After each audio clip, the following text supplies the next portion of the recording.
عالم اور مفتی میں کیا فرق ہے؟ محمد زبیر صاحب انڈیا سے پوچھتے ہیں۔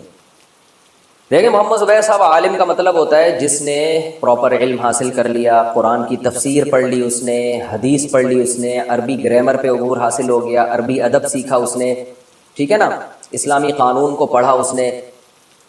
تو چند بیسک چیزیں ہوتی ہیں عالم بننے کے لیے۔ سب سے پہلے عربی زبان پہ عبور ہونا چاہیے، وہ عربی جو قرآنک اور حدیث کی عربی ہے۔ جدید عربی آنا ضروری نہیں، اچھی باتیں آ جائے، لیکن جو قرآن و سنت والی عربی ہے اس پہ گرامر پہ اور اس پہ عبور ہو، پھر عربی ادب میں عبور ہو، اور پھر تیسرے نمبر پہ جو ہے وہ قرآن کی تفسیر پہ عبور ہو، اس کو مہارت ہو۔ چوتھے نمبر پہ حدیث میں اس کو مہارت ہو۔ پانچویں نمبر پہ فقہا نے جو قرآن و حدیث سے مسائل نکالے ہیں وہ مسائل بھی اس نے پڑھے ہوئے ہوں، فقہ کی کتابیں پڑھی ہوئی ہوں، فقہا کے اختلافات کو جانتا ہو کہ اس مسئلے میں فلاں کا کیا قول ہے اور اس قول کی کیا دلیل ہے۔ یہ تمام چیزیں جب ایک خاص مقدار میں انسان حاصل کر لیتا ہے تو اس کو عالم کہا جاتا ہے۔ مفتی کہتے ہیں کہ صرف پڑھا نہ ہو بلکہ باقاعدہ لوگوں کو مسائل بتانے کی پریکٹس کر رہا ہو کسی ماہر مفتی کی نگرانی میں۔ اس کی مثال ہے میڈیکل سائنس میں، آپ دیکھیں ڈاکٹر جو ہیں وہ MBBS کر کے ڈاکٹر بن تو جاتے ہیں، لیکن 2 سال ہاؤس جاب کرنی پڑتی ہے، باقاعدہ ماہر ڈاکٹروں کی نگرانی میں ان کو پریکٹس کرنی پڑتی ہے۔ یعنی ایسا ہی نہیں ہے کہ بس یہ دوا کے بارے میں پڑھ لیا کہ یہ دوا اس بیماری کے لیے، یہ دوا اس بیماری کے لیے، یہ دوا یہ کام کرتی ہے، یہ دوا یہ کام کرتی ہے، اتنا کافی نہیں، باقاعدہ پیشنٹ کو عملی طور پر دیکھتے ہیں وہ، اور تجربے کرتے ہیں، اور تجربے اپنے ماہر ڈاکٹروں کی نگرانی میں کرتے ہیں۔ تو اسی طرح عالم جب انسان بن جاتا ہے تو پھر کچھ لوگ تخصص فی افتاء کرتے ہیں، یعنی افتاء میں PhD کہہ لیں آپ اس کو، فتوے کی لائن میں مہارت حاصل کرنے کے لیے باقاعدہ پریکٹس کرتے ہیں۔ پریکٹس کا مطلب کہ اب کتابوں سے نکل کے پریکٹیکل لائف میں آتے ہیں، لوگ جو مسائل ان سے پوچھ رہے ہیں وہ اس کو حل کرتے ہیں، ریسرچ کر کے قرآن و سنت اور جو فقہ کی کتابیں ہیں ان میں تحقیق کر کے غور کر کے ان مسائل کا جواب دیتے ہیں۔ تو وہ پریکٹس کر کر کے ان کو بہت زیادہ مہارت حاصل ہو جاتی ہے۔ تو یہ پریکٹس بڑے علماء کہتے ہیں کہ کم سے کم کسی ماہر مفتی کی نگرانی میں 10 سال پریکٹس کسی نے کی ہو، کم سے کم یہ مقدار ہے، اور صبح شام یہ پریکٹس کرتا ہو۔ ایسا نہیں کہ ایک مہینے میں ایک فتویٰ حل کر لیا اس نے، باقاعدہ کسی ماہر مفتی کی نگرانی میں کم سے کم 10 سال پریکٹس کی ہو تو مفتی بن جائے گا وہ، بشرطے کہ اس کے دماغ میں یہ صلاحیت بھی ہے، اللہ نے اس کو یہ صلاحیت بھی دی ہے کہ وہ بال کی کھال اتارنا جانتا ہو، یعنی وہ دلائل کا تجزیہ کرنا، اور جو ہے نا فقہ الواقع کا مطلب ہوتا ہے کہ جو مسئلہ اس کے سامنے، جو صورت اس کے سامنے آئی ہے، تو فقہا کے کلام سے یہ نکالنا کہ یہ والی فقہا کی عبارت یا قرآن و حدیث کی یہ والی حدیث یا یہ قرآن کی آیت اس پر منطبق ہوتی بھی ہے کہ نہیں ہوتی ہے، اس میں اس کو اللہ نے صلاحیت دی ہو۔ اس لیے علماء کہتے ہیں بعض لوگ 25 سال کیا 50 سال بھی کسی ماہر مفتی کی نگرانی میں فتوے کا کام کریں پھر بھی وہ مفتی نہیں بنتے، اس لیے نہیں بنتے کہ ان کو اللہ نے صلاحیت ہی نہیں دی ہے۔ دیکھیں عدالتوں میں جیسے وکیل ہوتا ہے نا، بال کی کھال اتارتا ہے، دلائل کا تجزیہ کرتا ہے۔ جج کسے کہتے ہیں؟ صرف پڑھ لکھنے سے آدمی جج نہیں بن جاتا، وہ ججمنٹ کرنا جانتا بھی ہو، اس کو اللہ نے کوئی صلاحیت دی ہو، ورنہ وہ مکھنچو قسم کا جج بنے گا، لوگوں کو بس صرف کتابیں دیکھ دیکھ کے فیصلے کرتا رہے گا۔ وہ ججمنٹ کی ایک صلاحیت ہونی چاہیے۔ تو اسی طرح مفتی میں خداداد صلاحیت ہوتی ہے کہ وہ 10 سال کم از کم پریکٹس کرنے کے بعد اس کو یہ پتہ چل جاتا ہے کہ جب کسی نے مجھ سے یہ مسئلہ پوچھا ہے تو اس پر قرآن کی آیت، حدیث یا فقہا نے جو مسائل بیان کیے ہیں صدیوں پہلے، جس پر پوری امت کا اتفاق ہے، تو وہ مسائل میں سے، وہ جزیہ میں سے کون سا جزیہ اس کی اس حالت پر منطبق ہو رہا ہے، تاکہ میں وہ دلیل کے طور پر یہاں پیش کر سکوں۔ ورنہ کیا ہوگا کہ کہاں کی دلیل کدھر لگا دے گا، کدھر کی دلیل کدھر لگا دے گا۔ اس کی مثال ایسے جیسے اینٹی بائیوٹک ڈاکٹر کھلاتے ہیں اور کہتے ہیں کہ بھئی یہ والی بیماری میں یہ والی اینٹی بائیوٹک، تو اب جو ماہر نہیں ہے، جس نے باقاعدہ پریکٹس نہیں کی یا اس کو صلاحیت ہی نہیں ہے، وہ کیا کر دے گا، اس مرض کی دوا ایک جنرلی ایک اصول دیکھ کر جس مریض کو نہیں کھلانی اس کو کھلا دے گا، یہ دیکھے گا نہیں کہ یہ اس کے لیے یہ ہے یا نہیں ہے۔ تو جو غلطی اناڑی ڈاکٹر کرتے ہیں وہی غلطی اناڑی مفتی بھی کرتے ہیں۔ تو خلاصہ کلام کا یہ نکلا کہ باقاعدہ پریکٹس کرتے ہو فتویٰ لکھنے کی، جو مسائل ان کے پاس آتے ہیں ان میں تحقیق کر کے کسی ماہر مفتی کی نگرانی میں پریکٹس کرتے ہو، اور اللہ نے اس کو یہ صلاحیت بھی دی ہو کہ وہ جج کر سکتا ہو کہ کون سی دلیل کہاں فٹ کرنے کی ہے، کہاں منطبق کرنے کی ہے۔ تو جب یہ صلاحیت کسی میں پیدا ہوتی ہے تو پھر بڑے علماء اس کے بارے میں لوگوں کو بتا دیتے ہیں کہ یہ اپنے نام کے ساتھ مفتی لگا سکتا ہے اور اس کو فتویٰ دینے کی اجازت ہے۔ یہ باقاعدہ ریٹن فارم میں اپنی مہر کے ساتھ کسی کو فتویٰ دے سکتا ہے یا زبانی فتویٰ دے سکتا ہے، اس کی رائے کا باقاعدہ اعتبار کیا جائے گا۔ ہمارے ملک میں اس پر عمل نہیں ہو رہا ہے، پتھر اٹھاؤ نیچے سے مفتی نکلتا ہے۔ جو روحانی عامل ہے نا، ٹوپی ڈرامے، وہ زیادہ تر مفتی بنے ہوئے ہیں، نام کے ساتھ مفتی لگایا ہوا ہے۔ اور ایسے لوگ بھی ہیں جو بزنس کر رہے ہیں, جو فتوے کا کام ہی کبھی نہیں کیا انہوں نے, بس 1 سال کا کورس کیا, اس کے بعد وہ پولٹری فارم کھول کے بیٹھ گئے اور اپنے نام کے ساتھ موٹا موٹا مفتی لگایا ہوا انہوں نے. کوئی بھینسوں کا کاروبار کر رہے ہیں, نام کے ساتھ مفتی لگا ہوا, تو مفتی کے پاس تو ٹائم ہی نہیں ہوتا بھائی. اس کی مثال ایسے جیسے کوئی MBBS کر کے ڈاکٹر بنے اور پھر وہ بھینسوں کا کاروبار کرے اور اپنے آپ کو ENT کہنے لگے, کہ اسپیشلسٹ کہنے لگے کہ میں ENT اسپیشلسٹ ہوں. بھائی ENT اسپیشلسٹ جو ناک کان حلق کا ہوتا ہے وہ تو آپریشن کرتا ہے باہر ڈاکٹروں کی نگرانی میں, کئی سال ہاسپٹل میں لگاتا ہے, پھر جا کے وہ اسپیشلسٹ بنتا ہے, کڈنی کا یا شوگر کا, جو بھی بیماری ہیں. تو پھر وہ بے شک اسپیشلسٹ بننے کے بعد پھر بھلے بھینسوں کا کام بھی کر لے, پولٹری فارم کھول دے, ہمیں کوئی اعتراض نہیں. لیکن ہمارے یہاں بعض لوگ کیا کرتے ہیں, تھوڑا سا علم حاصل کیا اور بس ایک مفتی کا لفظ ان کے نام کے ساتھ لگ گیا. کوئی بڑے عالم کی ان کے بارے میں گواہی نہیں ہوتی, کسی نے ان پر اعتماد نہیں کیا ہوتا, کوئی ان کے پیچھے ادارہ نہیں ہوتا, مفتی بن کے غلو اضلو کا کام کر رہے ہوتے ہیں. اور اس سے بھی بڑھ کر یہ ہے کہ بعض لوگ ہوتے ہی نہیں ہیں, سرے سے عالم ہی نہیں ہوتے, وہ انجینئر ہوتے ہیں, وہ ڈاکٹر ہوتے ہیں, انہوں نے باقاعدہ علم دین حاصل نہیں کیا, وہ فتوے دے رہے ہیں لوگوں کو. تو کمال کی بات ہے کہ یہ تو قیامت کی علامات میں سے بہت بڑی علامت ہے کہ نبی صلی اللہ علیہ وسلم نے فرمایا قرب قیامت میں علماء آہستہ آہستہ کم ہوں گے, جو ماہر علماء ہیں, تو لوگ جاہلوں کو اپنا مقتدا اور رہبر بنا لیں گے. فافتوا بغیر علم, یہ جاہل لوگ علم کے بغیر فتویٰ دیں گے. فضلوا واضلوا, آپ صلی اللہ علیہ وسلم نے فرمایا کہ یہ خود بھی گمراہ ہوں گے, لوگوں کو بھی گمراہ کریں گے. تو انہی لوگوں کے بارے میں کہ جنہوں نے سرے سے علم, وہ عالم بھی نہیں ہے اچھا جائے کہ وہ مفتی ہوں, لیکن لوگ ان سے فتویٰ لے رہے ہیں. کوئی ڈاکٹر ہے, کوئی انجینئر ہے, کوئی پروفیسر ہے جس نے باقاعدہ پراپر طریقے سے نہ عربی ادب پڑھا. دیکھیں عالم بننے کے لیے 3 شرطیں تو عقل سے سمجھ میں آتی ہیں. سب سے پہلے عربی پر قدرت ہو اس کو, کیونکہ ہمارا سارا سلیبس قرآن و سنت عربی میں, اردو میں تھوڑی ہے, نہ انگلش میں, تو عربی آنا ضروری ہے, قرآن و سنت والی عربی. تبھی عرب میں سارے عالم نہیں ہوتے, حالانکہ عربی تو سب جانتے ہیں, لیکن جو قدیم عربی گرامر کے ساتھ اور عربی بلاغت کی کتابیں پڑھی ہیں انہوں نے, وہ عالم بنتے ہیں. ورنہ ہر سعودی عرب میں آدمی کہہ سکتا ہے مجھے حدیث کا ترجمہ آتا ہے, وہ بھائی ٹھیک ہے, وہ آپ کو وہ والی عربی پوری مہارت نہیں ہے آپ کو جو قدیم عربی تھی, اس لیے آپ کو کوئی بھی عالم نہیں کہتا. تو پہلی شرط عربی گرامر پہ بھرپور عبور ہونا چاہیے اس کو. دوسری بات یعنی گرامر سے مراد صرف اور نحو کے قواعد, اور عربی بلاغت جانتا ہو, عربی ادب کی کتابیں پڑھی ہوئی اس نے, تاکہ قرآن و سنت کی اصل جو زبان ہے اس پر اس کو بھرپور عبور ہو. دوسری بات یہ کہ قرآن کی تفسیر باقاعدہ معتبر علماء سے اس نے پڑھی ہو اور تفسیر کی کتابوں میں اس کو مہارت ہو. پھر حدیثیں اس نے پڑھی ہوں, ان کی سندوں کی بحث بہت حد تک جانتا ہو, یا کم از کم کتابوں سے تحقیق کر کے نکال سکتا ہو.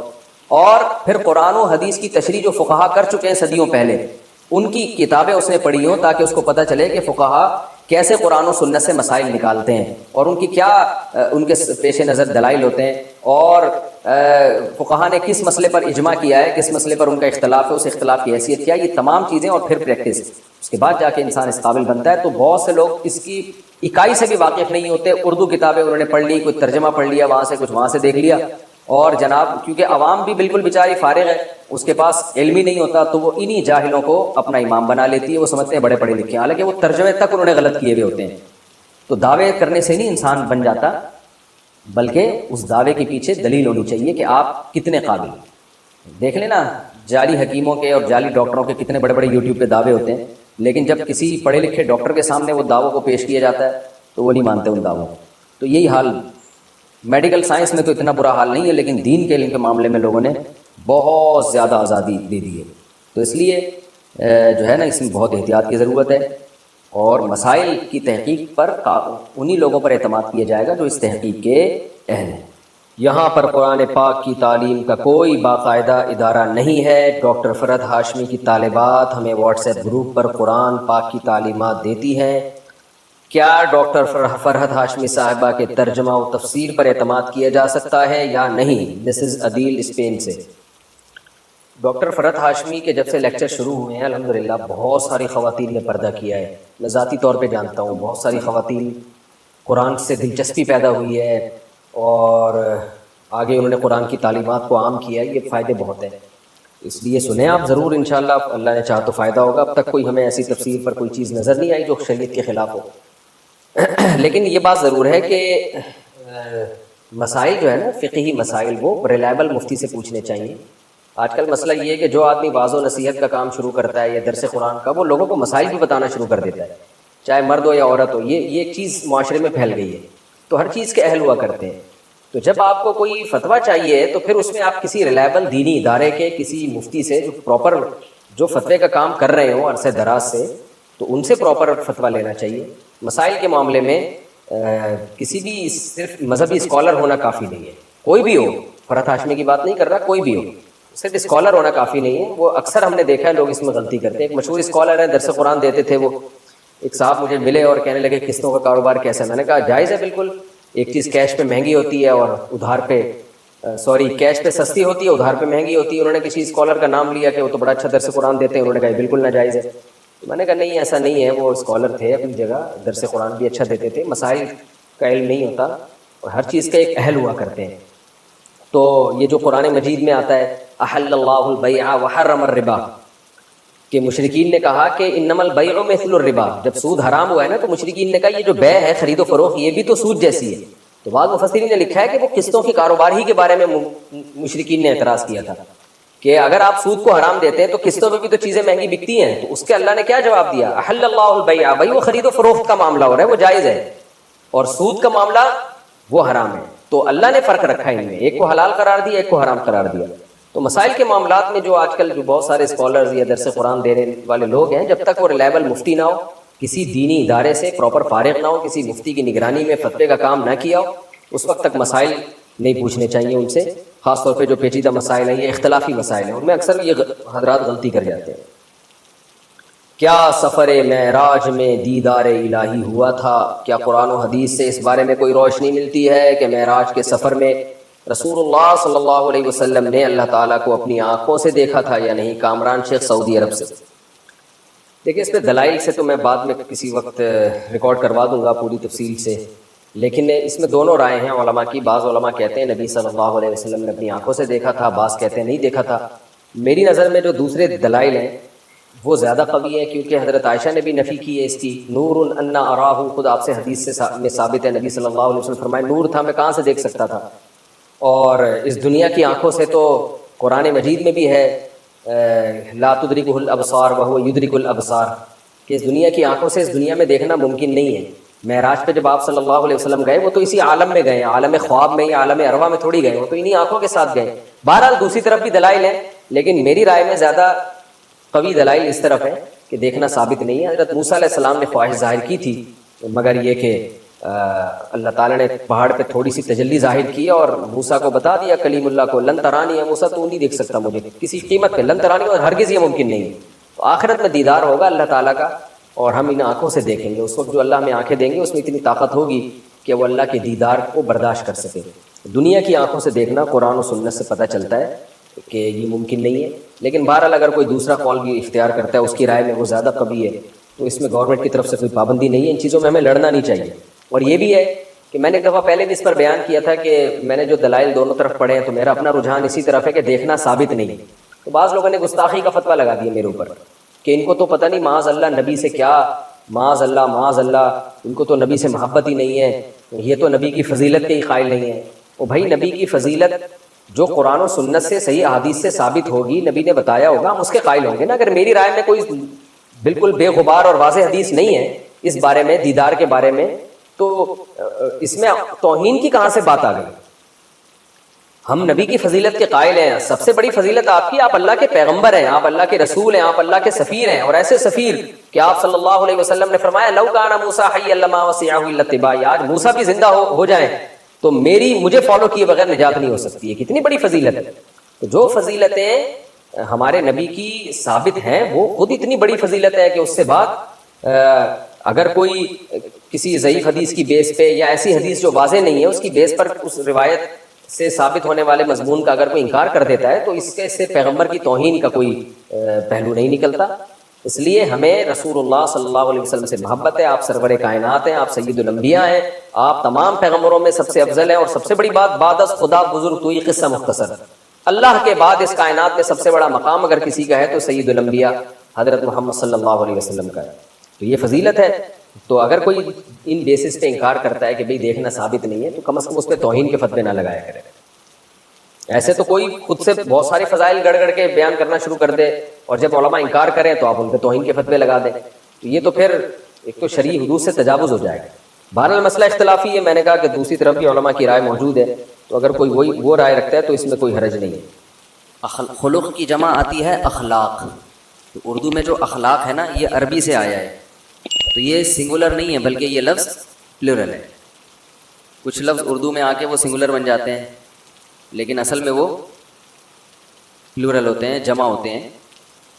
اور واحد اس کی کیا ہے، سنگولر کیا ہے، خلق.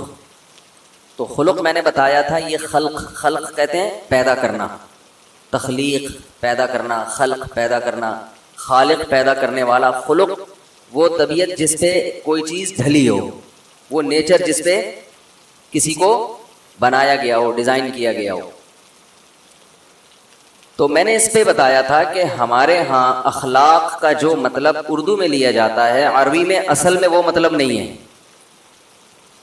عربی میں اصل میں کسے کہتے ہیں، نیچر کو، طبیعت کو، جو اندر سے آپ کے اندر جو صفات ہیں نا، ان کو خلق کہا جاتا ہے.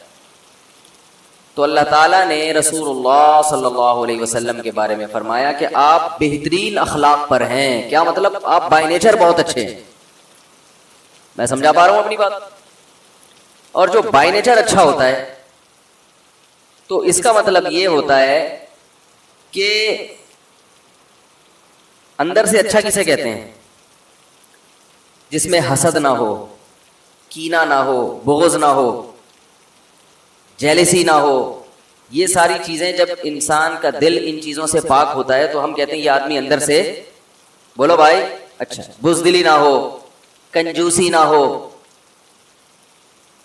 لالچ نہ ہو، بے وفائی نہ ہو، ناشکری نہ ہو، رحم ہو اس کے اندر، کمزور پہ ترس کھانے والا ہو، کسی کو مصیبت میں دیکھ کے اس کا دل نرم ہو جاتا ہو. تو یہ ساری کی ساری چیزیں جس شخص میں ہوں گی تو ہم اسے کہیں گے اس کے اچھے اخلاق ہیں. آج کل اخلاق اچھے اسے کہا جاتا ہے جو مسکرا کے بات کرے، صرف اس کو اچھے اخلاق کہا جاتا ہے. تھینک یو کرتا رہے سارا دن، اندر اس کے جو ہے نا دنیا کی محبت کوٹ کوٹ کے بھری ہوئی ہو. اب دیکھو، جو دکاندار کسٹمر سے مسکرا کے بات کرتا ہے تو یہ اچھے اخلاق ضروری نہیں کہ یہ اچھے اخلاق، این ممکن ہے یہ لالچ کی وجہ سے مسکرا کے بات کرتا ہے. لالچ اس کو اتنی ہے کہ لالچ کی وجہ سے اس کو غصہ بھی آ رہا ہوگا نا تو غصے پہ کنٹرول کر کے پی لیتا ہے، مسکرا کے بات کرتا ہے، کسٹمر نہ چھوٹے. تو دکاندار کو چاہیے کہ کسٹمر سے مسکرا ہی کی بات کرے. اب آپ ایسا نہ ہو کہ بدتمیزی سے بات کرنا شروع کر دیں، یہ شو کرنے کے لیے کہ ہم اندر سے اچھے ہیں، اوپر سے اچھے بننے کی ہمیں ضرورت نہیں ہے. جو بات یعنی بتائی جا رہی نا اس کو فوکس کرنا چاہیے کہ کہنے والا کہنا کیا چاہ رہا ہے. ایئر ہوسٹس کے جو اچھے اخلاق ہوتے ہیں وہ اندر سے اچھا ہونے کی وجہ سے بسا اوقات نہیں ہوتی، کیونکہ ہم دیکھتے ہیں کہ وہ اپنے میاں سے اس طرح سے بات نہیں کرتے، ابا کو لفٹ نہیں کرا رہی.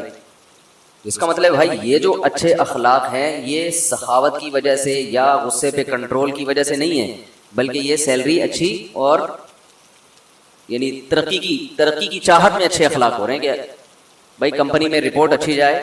کیونکہ ایئر ہوسٹس اگر بدتمیزی سے بات کرے گی تو جہازوں کی کمپنی میں اس کو رکھیں گے تھوڑی، فوراً کک آؤٹ کریں گے اس کو، پتلی گلی سے نکلو. تبھی ایئر ہوسٹس کو اللہ نہ کرے چھیڑ بھی دے تو اس کو غصہ نہیں آتا. حقیقت ہے، میں نے نہیں چھیڑ کے دیکھا، کہیں آپ کہو یار آپ نے چھیڑ کے دیکھا ہے، لیکن میں نے جہاز میں ایسے لوگ دیکھے جو ایئر ہوسٹس کو چھیڑ رہے تھے. ایسے لوگ ہر قسم کے ٹھرکی بھی لوگ ہوتے ہیں نا جہاز میں، تو ایسے میرے تو سفر بہت ہوئے جہازوں میں، تو ایسے لوگ میں نے دیکھے کہ وہ ایئر ہوسٹس کو جو ہے نا وہ لفٹ کرانے کی کوشش کر رہے ہیں، وہ نہیں کرا رہی لیکن وہ کوشش کر رہے ہیں، مگر وہ مسکرا کے تھینک یو کر کے نکل رہی ہے پتلی گلی سے، غصہ نہیں کر رہی. اب یہ جو اندر سے ایئر ہوسٹس کو غصہ بھی نہیں آ رہا اور جو ہے وہ بڑے مسکرا کے بات پھر بھی کر رہی ہے، تو دنیا کی نظر میں تو یہ اچھے اخلاق ہیں، لیکن اس کی بیس کیونکہ اچھی نہیں ہے، اس کی بیس ہے غیرت لیس ہونا. اس کی بیس کیا ہے؟ غیرت کا نہ ہونا. تو غیرت اخلاق میں آتی ہے، یہ غیرت کا نہ ہونا اخلاق ہے. غیرت کا ہونا اچھے اخلاق ہے نا. غیرت کا ہونا یہ آپ کے بائی نیچر اچھے ہونے کی دلیل ہے. غیرت تو بہت ساری برائیوں سے روک لیتی ہے انسان کو.